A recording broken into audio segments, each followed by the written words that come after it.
On the broadcast tonight, we look out into this coming weekend where the political rivalry between the opposition alliance called the ruling Jubilee coalition is set to be renewed as the two coalitions hold parallel rallies, political rallies, one here in the capital, Nairobi, and another at the historic Afraha Stadium. That is this Saturday. Good evening from the KTN News Center. I am Ben Kitili. KTN Prime begins now. A fresh war of words has erupted between Kenyan President Uhuru Kenyatta and opposition leader Raila Odinga over the ICC case dismissal. This latest face-off was sparked off by a statement made by the court leader during an interview on international TV station France 24, implying that the ICC should not have terminated the cases against all of the Ocampo 6. KTN's Muremi Mwangi is working on that sort, and as he reports, his deputy, President William Ruto, wants Raila to come out clearly and state whether he had a hand in their tribulations at The Hague. The accused persons, of course, must be celebrating. They are happy because they were not tried, and therefore they were not found guilty. But I'm saying that to the international justice, it's expressed doom.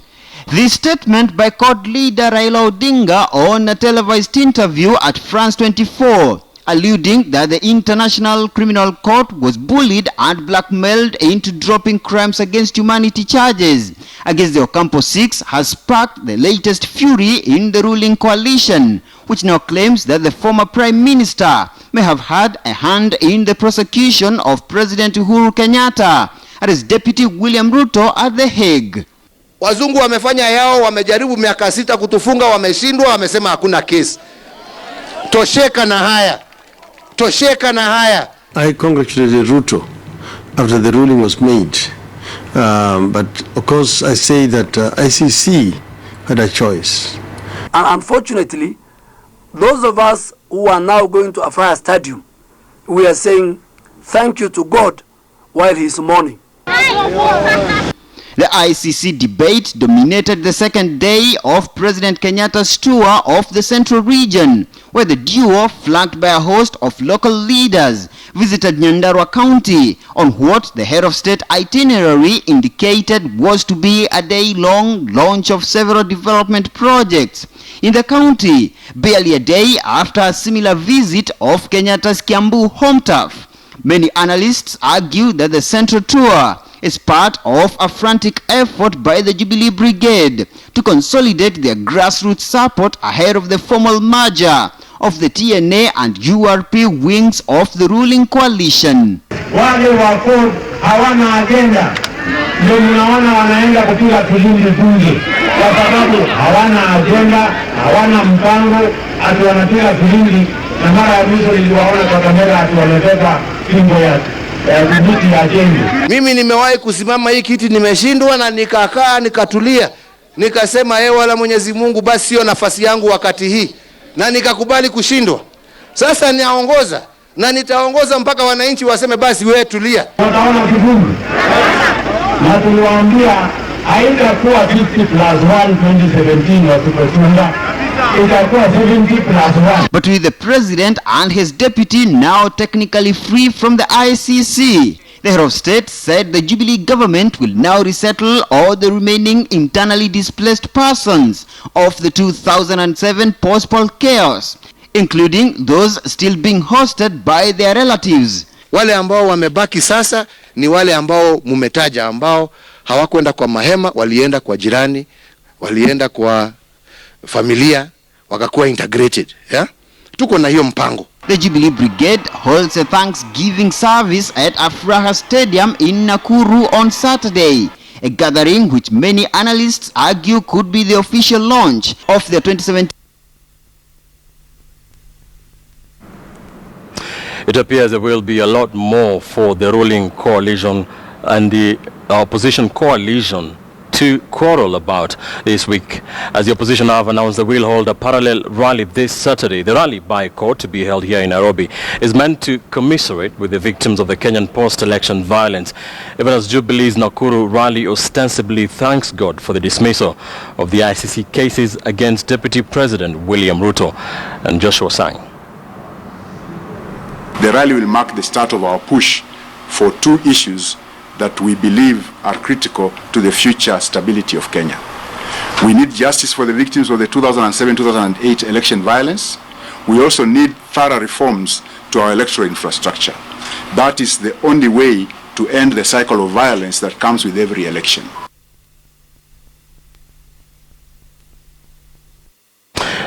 Even as court prepares to counter the Jubilee rally, government spokesman Eric Kiraithe has said that Saturday's Thanksgiving prayer rally to be held at the Afraha Stadium in Nakuru County will not be a political event. Kiraithe says the opposition leadership should join the president in Nakuru so as to be with other Kenyans as they thank God for the dismissal of the ICC cases. The interfaith prayer event is scheduled to begin at 11, but the gates will be open as early as 6 a.m. The meeting is open to all Kenyans and no invitations are needed to access the venue. Some of the people, it's very unfortunate, who are now shouting about IDPs bear a lot of responsibility for what happened. And they should be the first to arrive in that venue, not at 6, but at 4 a.m. to ask God to forgive them. All of us, any Kenyan who was 15 years know how they got where they got. And every Kenyan who has been around knows that the means by which the evidence which led to the Campus 6 was collected ridicules every known investigative techniques. In fact, I can tell you as an investigator myself, as a previous investigator, now I am the government spokesman, that I would rather have taken a recruit from Kiganjo to carry out those investigations. This story brings us to our big question tonight. We're asking, do you support CORD's plans to hold a parallel rally to counter Jubilee's Nakuru events? Do you support CORD's plans to hold a parallel rally to counter Jubilee's Nakuru event? Tell us what you think by SMSing your yes or no opinion to our SMS line, that is 22155. You can also join that conversation on Twitter and tell us what you think. The hashtag is KTN Prime. The handles is @Ben_Kitili, @KTN News, and @KTN Kenya shall be sampling your views, your tweets and texts during this live newscast. Let's now bring in one of the main players in the event that will be happening on Saturday, and that is the Siaya Senator, who is also the co-chairman of the Coalition for Reforms and Democracy CORD Management Committee. That is Siaya Senator James Orengo. Thank you, Bwana Senator, for joining us tonight. Thank you. Right. So your coalition CORD is holding a rally here in Nairobi on Saturday, the same day that Jubilee's planned Afraha Stadium so-called Thanksgiving rally will be ongoing. Is it set to neutralize Jubilee's rally politically? No, it's not set to neutralize. We just want to give another point of view in the aftermath of the decision of the International Criminal Court. And I think Kenyans are forgetting rather fast the idea of having rallies simultaneously in order to tackle national issues is not a new idea. In the 90s, during the one-party era, we had a parallel rally on a Jamhuri Day, right, when Moi was having a rally at Nyayo Stadium, and we were at Kamkunji. It was a time when Kenya was going through a lot of debate about democratic change. And I think both rallies went on peacefully. So I think too much should not be read into it. They're dealing with the verdict in terms of the termination of the cases, not an acquittal, termination of the cases. In Kibera, we'll be dealing with the question of the victims. But what will be the main message of Kibera's rally? The main message is that in the aftermath of this decision at The Hague by the International Criminal Court, Kenyans should never cease to think about the victims who are there in their thousands. In the Hague trial, there are only 6 Kenyan individuals who went through the trial at The Hague. Yet there are thousands of Kenyans, and I've just had the president talking about the integrated IDPs. Right. They're there in their thousands. Their case seems to be a lost one. Their lawyers were asking the question, what happens to the victims? And I think that is something that is important to highlight. And we don't think that in Nakuru that is going to be a major issue. Right. Speaking of this, Mr. Senator, the court leader Raila Odinga did react to the ICC ruling last week, saying that the suspects had been vindicated. And now in France, he has stated that the ICC decision last week, dealt a major blow to efforts, to fight impunity. Isn't that doublespeak? No. If you read that statement and if you listen to it properly, it was being made in the context of what has been happening at the African Union. Remember, and people actually forget, that the International Criminal Court, when the idea about the court was dying, it was the countries of the South that really pushed the idea about the creation of the International Criminal Court. Countries like Senegal, countries like South Africa later, Trinidad and Tobago, when America and France and UK were not interested in the idea of the creation of the International Criminal Court. It was these 3 countries from the South, after the discussions that started as early as 1948 by the International Law Commission about the creation of the International Criminal Court. So that court is very much an idea of the South. And he was saying, at the African Union, the idea is not about whether we need the court or not. The idea is about the immunity of African heads of state. And he was saying, if you end immunity to heads of state, then the idea about the International Criminal Court Before we move on to something else, that has elicited some political reactions back home, and Jubilee are now trying to imply that the court leader asking, did he play a part in fixing the president? I think there are some positive ideas which Jubilee can do as a government, and I think they can take my suggestion. There were the Ocampo envelope, the Waki envelope. They're in government. There are mechanisms. If you want the truth to come out, they can pursue through the appropriate mechanism of the International Criminal Court to get that Waki envelope opened and made public. And I think that will go a long way in determining the truth around what happened in the year 2007 and the year 2008. They talk about that envelope, but they talk about it guardedly. But I think this is the time now that we must challenge them, that why don't they use the government machinery to use the ICC mechanism, and even our constitution about the freedom of information, to get that envelope made public, the names that are there. Right. Secondly, if you look at the intelligence reports during that period, they speak loudly. And in fact, one of the part of the evidence that went to the ICC were from reports from our own National Intelligence Service. They should go into those reports and really establish who really took the 6 to The Hague. Fair enough. Let's talk about something else that is making headlines. And what is your status as court of choosing the process of choosing the presidential flag bearer for the 2017 race?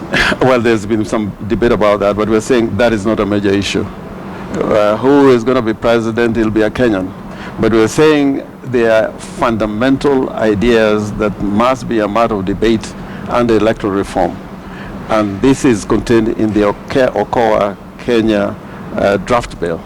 And they range from the electoral infrastructure, the IBC, the role of the security forces in the election process, ideas about inclusivity, because if you go even beyond 1963, violence was always a component of our elections. And it has to do with exclusion. If we don't address that, then we can have elections and elections, but every election is not going to leave Kenyans satisfied.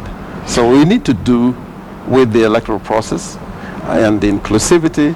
We have been talking about devolution, which is an idea that its time has come, but its implementation is not being done in the right way. Right, but Mr. Senator, we can't fail we can't fail to talk about the reported memorandum of understanding in court.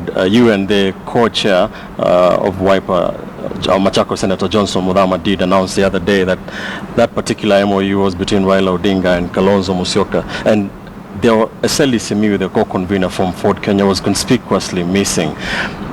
Ford Kenya people are feeling fixed or left out. What is your take? No, there's a narrative in the media. The media, whatever we say, they will put, some kind of nuance onto it. The truth of the matter, even at that press conference, Eseli, his apologies was given. But to come to the memorandum of understanding, that memorandum of understanding was there. Right. But it is not dealing with who is going to be the president on the year 2017. It is dealing with the coalition, the management of the coalition. And is also dealing with, the arrangement of political power and political structures if one of us was elected as president in the year 2013. As to the future, that document also gives us a pathway towards, nominating our presidential candidate. And if you follow it, we're not going to have any problems. And that's why in ODM and Ford Kenya and in Wiper and in CORD, we have 3 people actively seeking the office of the presidency without any problems. I mean, if you look at Jubilee, I mean, it is no contest. In Amani, ANC and the other parties, it is a no contest. The only party and coalition where you have 3 strong individuals who are seeking the presidency, and it looks like a normal thing, is within the CORD coalition. So as a coalition, what is taking you so long in deciding that? Isn't that a disadvantage since the other camps already have their ticket already spelled out? Is this meant to give room for possible realignments in the future? No, what we're saying, elections are not a beginning and an end. The elections is about running the affairs of society. Before we address those problems that are confronting us, and we have talked about them many times, beyond the need for repetition. Even the elections themselves, we still believe, until we have a fair playing field in which we can have free and fair elections. Whether the Pope was going to be the candidate in Kenya, he would not win with the kind of electoral infrastructure that we have in Kenya. So how are you so we need to deal with the electoral law and the election infrastructure, including the Supreme Court. Unless we deal with those things in advance, then it is going to be impossible to have a free and fair elections. And I heard President Uhuru talking about admitting losing the election in 2002. The country was in a different mood. It was almost a no contest at that time because the entire country united against KANU. But, we are not going to have Kenya mobilize, one community or a set of communities against each other. We need a fair process where a Turkana, a Samburu, a Giriama can become a president on an election which is based on ideas. So final question, Mr. Senator, how are you going to achieve this? Because the Okoa Kenya bid, which in part sought to address that, looks dead in the water. Well, if you go back to 1997 and 1992, people said you cannot have a multi-party system. In 1997, Moi said you cannot have any other electoral commission other than the one that was in place under Judge Chisoni. But the people of Kenya, speaking together in one language, was able to transform this country from a one-party state to to a multi-party state.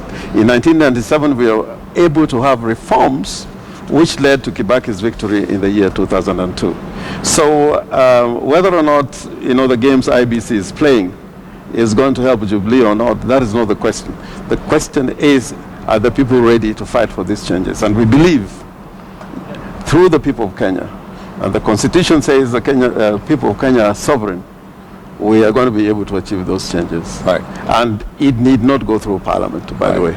Thank you, Mr. Senator. Thank you so much. James Agri Orengo, Senator, Siaya County, also co-chairman of the Coalition for Reforms and Democracy Management Committee. Moving on, tell Uhuru Kenyatta and his deputy William Ruto to stop acting as if everything is okay. Those are the words of former presidential candidate Professor James Ole Kiyapi. Kiyapi says it is an insult and a betrayal to all Kenyans for the top two leaders to brag to Kenyans that they will rule until 2032, whereas so many things are going wrong in the economic and security sectors. He spoke exclusively to our political affairs reporter Duncan Haimba.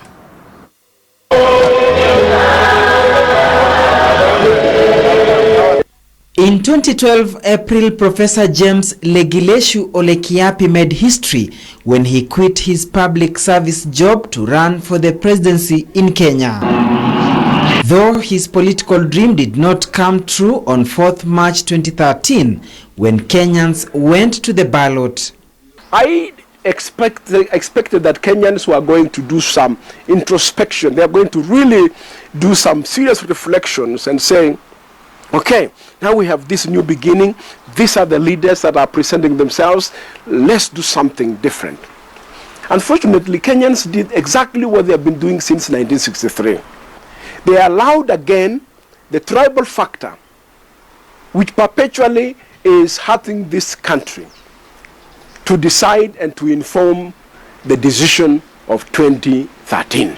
Kiyapi, who after the election went back to lecturing at the University of Eldoret, gives credit to the Jubilee administration for implementing the Grand Coalition government's standard gauge railway project despite numerous hitches.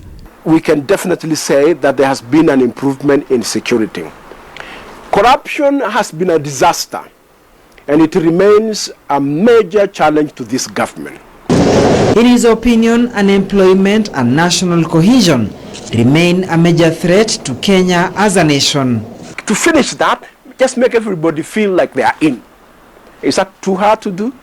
You can do arithmetic. If one community doesn't get, if one gets a permanent cabinet secretary, another gets permanent secretary, if another gets ambassador, another gets a head of parastatal, spread it across. Let everybody feel good.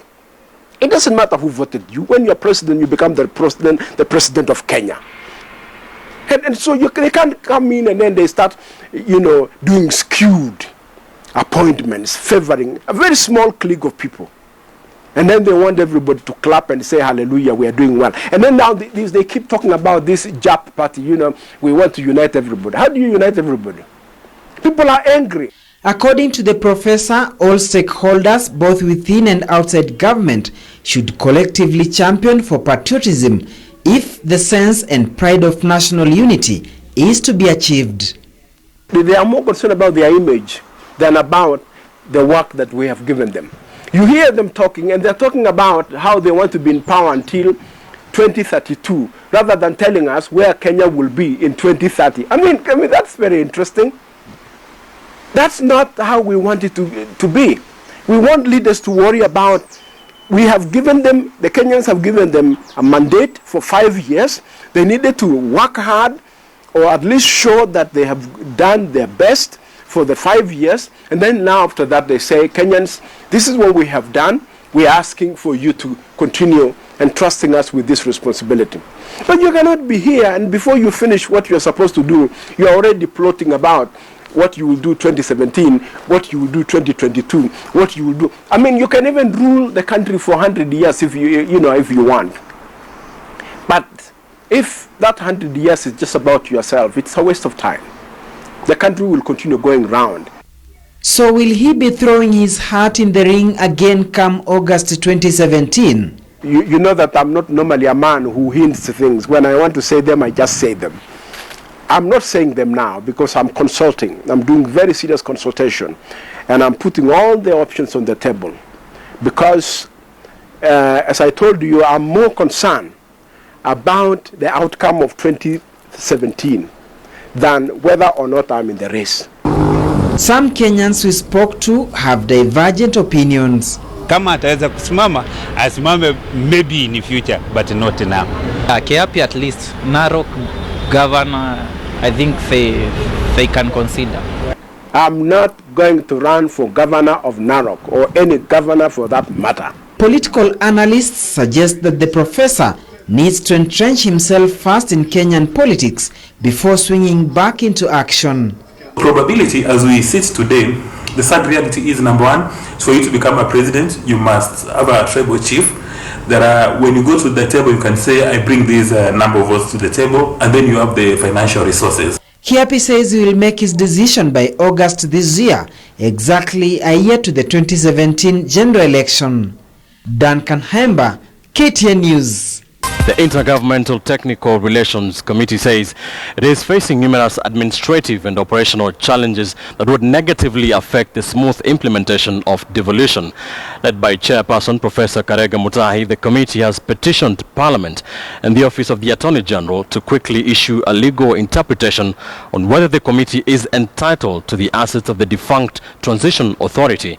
KTN's Patrick Amimo has the details. The Intergovernmental Technical Relations Committee is the secretariat and administrative arm of the summit that brings together the presidency and the Council of Governors. One of the committee's role is to ensure smooth and seamless operation between the two levels of government, national and county governments. But all is not well at the secretariat. Members are literally immobilized. They have been denied access to assets of the defunct Transition Authority. It has been a disappointing year. These members have had trouble in matatos to go to work. The most dramatic case was in Machakos, where we went for a meeting with the TA last year, and the vehicle from the ministry did not come back. They came back in matatos. And we have not been treated as insiders. We got the first two vehicles, we returned both of them to go there unserviceable. We got another two, one of them is a leaks. These members went to a meeting in Naivasha.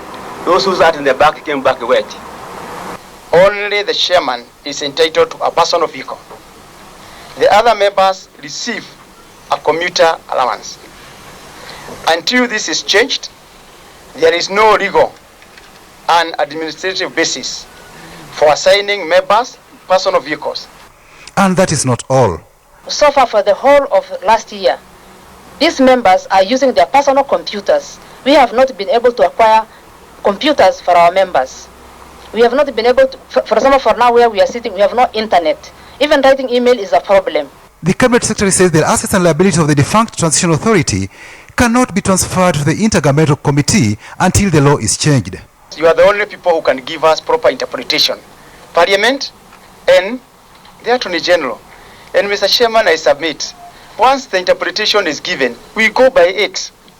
We have no choice. If that issue can be resolved as to whether we are under the ministry, like a department within the ministry, and not actually an intergovernmental relations committee set up to report both to the summit and the Council of Governors, then you'll be resolving one of the key challenges. The Intergovernmental Committee has a budget of 300 billion shillings for the next financial year. It wants to benefit from the 687 million budget that was meant for the Transition Authority, but the ministry says no. TA's budget was tailored to the fulfillment of its mandate and the functions, and some of these functions have already been fulfilled. Further, part of the 2015-2016 budget of TA included gratuity of the members and staff, which took up a substantial chunk of the budget. Therefore, TA budget cannot be transferred wholesome. The Intergovernmental Relations Committee is pleading for political support to deliver on its mandate. A prolonged period of pending transitional work that is likely to result from disagreement between us as key partners would negatively affect the implementation of devolution. It would also be a great hindrance to the county's effort to effectively manage their affairs, and is likely to further increase the tensions between the two levels of government. Mr. Chair, I have no intention whatsoever to interfere with the operation or to prefect them. Lawmakers have given the ministry and the committee a month to resolve administrative challenges and report back to Parliament. Patrick Amimo, KTN News.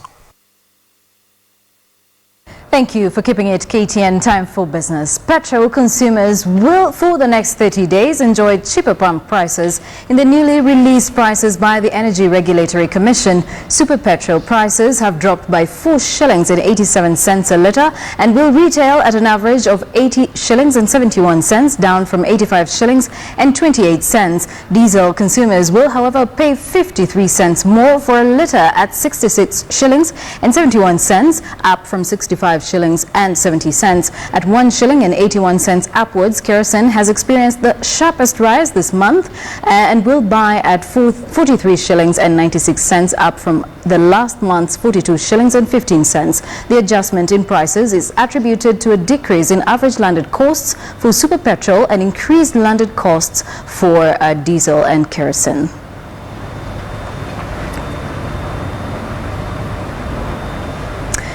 And the government, through the tourism ministry, is looking to implement an open sky policy to attract tourist numbers to Kenya as the country targets 3 million tourists by the year 2018. While this is a good move, it could affect revenue returns for national carrier Kenya Airways, as this could mean reduction in ticket pricing. Be undeniably one of Kenya's foreign exchange earner, but in the past 3 years dwindled, with numbers dropping from 1.8 million in 2011 to about 771 visitors in 2015. Even as the government fights to revamp the sector, still faces a number of challenges. One of the hurdles is linked to the national carrier Kenya Airways and attractive flights tickets that the tourism ministry says to deal with, Kenya must initiate the suggested open sky policy. While this move might hurt financial returns for the airline, it is paramount to increasing tourist number to Kenya. Kenya Airways really need to shape up in terms of pricing, in terms of getting their routes to the tourism destinations. The open sky policy is one of the attractive products being marketed by Kenya, in addition to upgrading infrastructure to suit today's tourist needs and expectations. We need to increase the number of airlines into the country, and we need to create the region to have an open sky policy. Turnaround time at the major airports has been a tedious experience for some tourists, and suggestions have been made on implementing e-visa system, but the challenge is now the language translation for visiting and transit tourists. Despite the 18% increase in tourist numbers seen in January and February, ironing out pricing of tourist products and services, upgrading hotels and new innovations will strongly determine if 3 million tourists by 2018 is level target or far from reach. Ashley Mazuri, KTN Business. The Adventurer, our weekly entrepreneurial segment, is back this and every Thursday. On the first edition of Season 3, The Adventurer takes a look at Kitengela Hot Glass, a unique glass recycling business which makes sophisticated objects and appliances from the Italian glass blowing art. Here now is Ashley Mazuri on The Adventurer.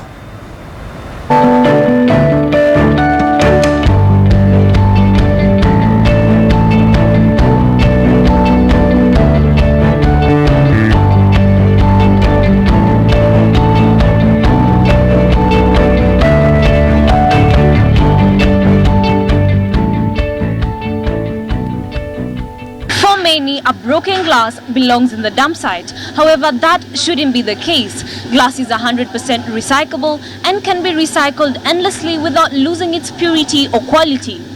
This week on The Adventurer, we visit Kitengela Hot Glass Studio, where we learn more about the unique technique used for making glass.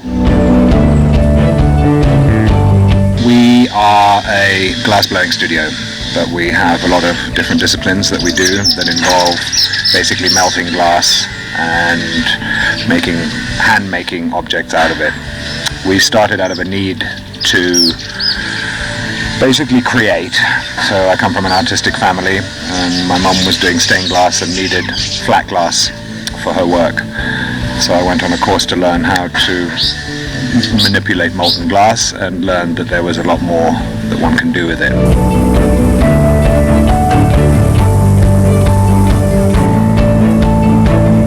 We've grown incrementally over the years. We've been doing it about 25 years now,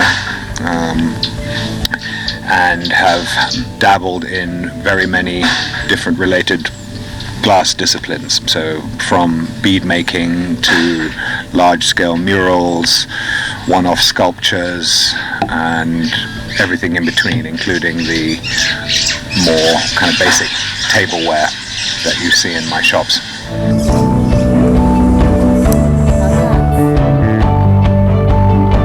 The process of making an object, we would start in the morning with our 250 kilos of glass, and it's at about 1100 centigrade.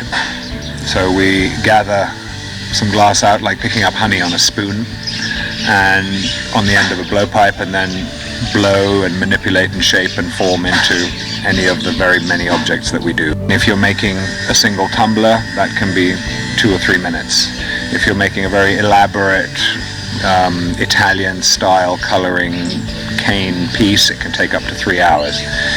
If we're building a huge, for example, I've just done a mosaic at Safari Park, which is nearly 250 square meters. So that took us about 5 months from start to finish, because we needed to produce all of the elements for the mosaic, and then we had a team of 8 guys applying them.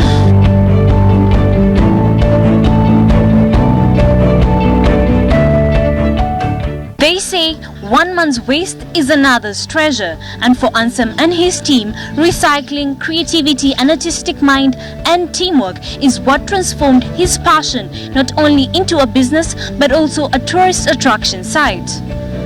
Ashley Mazuri, and this is The Adventurer.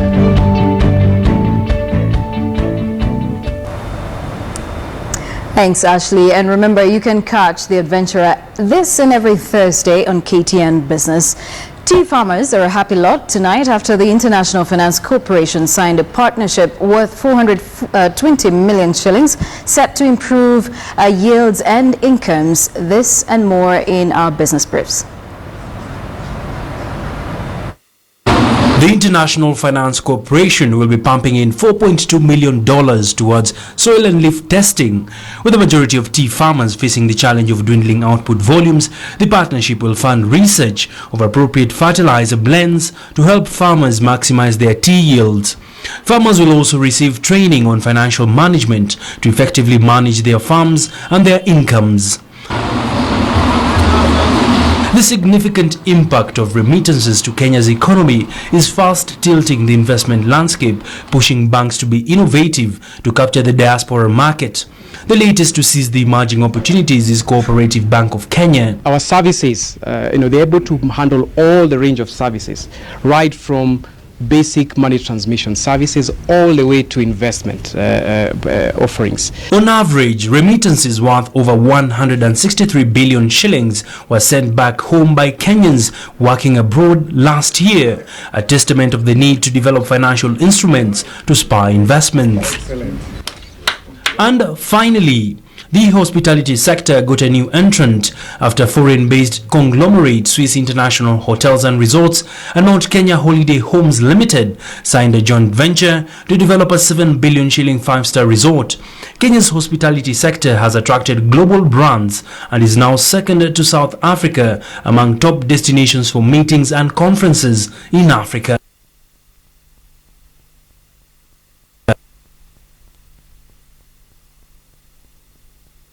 And that's ahead of the Kenyan Rio Olympic trials. The race to the Rio Olympic Games is slowly taking shape just a few months before the Rio Olympics Kenyan trials scheduled for July. World and Olympic champions were among athletes who turned up for the day one of the Athletics Kenya track and field meeting at the Kipchoge Keino Stadium as they eyed the Rio Games. Kenya's lethal 3,000 meters steeplechase Ezekiel Kemboi stepped down to the 1,500 meters race, where he won his heat in 3 minutes 47.7 seconds ahead of Zablon Chumba, Kenneth Bet and Kiplagat. Kwa sababu shango ni stable just 3000 na hii ni Bulletin so hii katikati. Leo nimekaa nusu alafu kule Olympics na masa msima. 3-time 1500 meters world champion Asbel Kiprop also stepped down to the 800 meters race, which he won in a blistering time of 1 minute 45.2 seconds ahead of James Mangut and Ferguson Rotich. Nakimbia kwa kasi 1:44.7 hapa. Ni muda wa kasi na nikidhani ni muda wa uwanja. 1500 meters runner Nixon Chepsab on his side stepped up the distance to the 5000 meters race, where he won his heat as world steeplechase silver medalist Conseslus Kipruto won the other heat. Lynn Washira, KTN News. Thank you, Lynn, for that piece. Now, the hostility between defending champions Kenya Police and also the Kenya Defence Forces remain in force as the first leg of the National Boxing League punched off today at the Modern Fitness Boxing Lounge in Mombasa.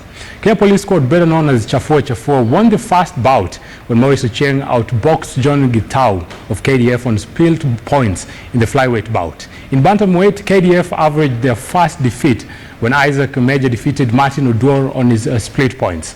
Duncan Kamau of Thika was rescued by referee Nelson Otieno in the second round after receiving a deep cut from a no-nonsense Joshua Musyoki of the Coast region. Swali la ngumi tuko nalo. Ukiwa umesimama hapo, jibu na unajua unapaswa nasema kwamba ni kucheza mchezo wa kuchangia pesa zaidi ya laki 200 million, ambazo hizo 200 million zitatumika kujenga 20 centers. In Nzoia region, the 2015 soccer boys defending champions cruised easily to the semi-finals at the ongoing primary school ball games after thrashing Northern region by 4-2. Nzoia region will now be facing Coastal region, while Metropolitan will be up against Mau in another semi-final of the boys matches. Lake region, and this is the 2014 boys defending soccer champions, were bundled out of the 2016 national finals. The side fell 3-1 against Mau region in their opening match, then a 2-0 scoreline against Coast region. The girls from Lake region dominated play, cruising past Aberdares by 4-0 before knocking out Mau region 2-1.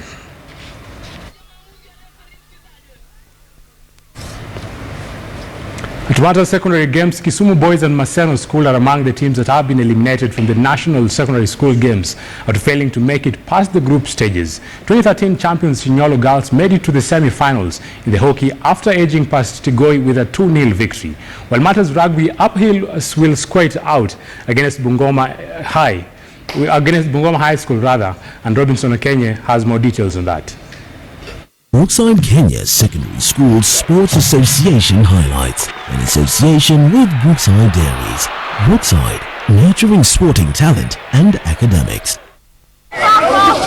Battles intensified as the National School Games got into the third day in Bungoma County with a semi-final slot at stake.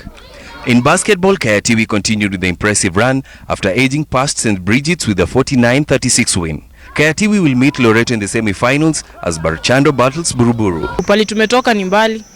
Team haijaifika mbali, lakini this time round tumefika nationals, tunachapa team zote and possibilities tunaenda kufika far. In the boys match, Kisumu were knocked out of the tournament despite winning their final match in the pool stages. Last year's finalist Upper Hill take on Aga Khan, while Kapenguria lines out against Alliance. In rugby, Maseno were the first casualties to be knocked out after failing to Sirigoi with an 8-3 scoreline. High Flyers Kakamega will face off with Bungoma after hammering Kangaroo 32-0, while Sirigoi takes on Upper Hill in the semi-finals. In hockey, Sinyolo booked a slot in the semi-finals after edging past Tigoi with a 2-0 win. The win handed the 2013 winners a fixture against Misiku in the semi-finals. Kerugoya will square off with Tigoi in another semi-final. With a number of teams qualifying for the semi-finals of the National Secondary School Games in different disciplines, battles are expected at the scramble for the finals hit center stage. Robinson Okenye, KTN Sports in Bungoma County.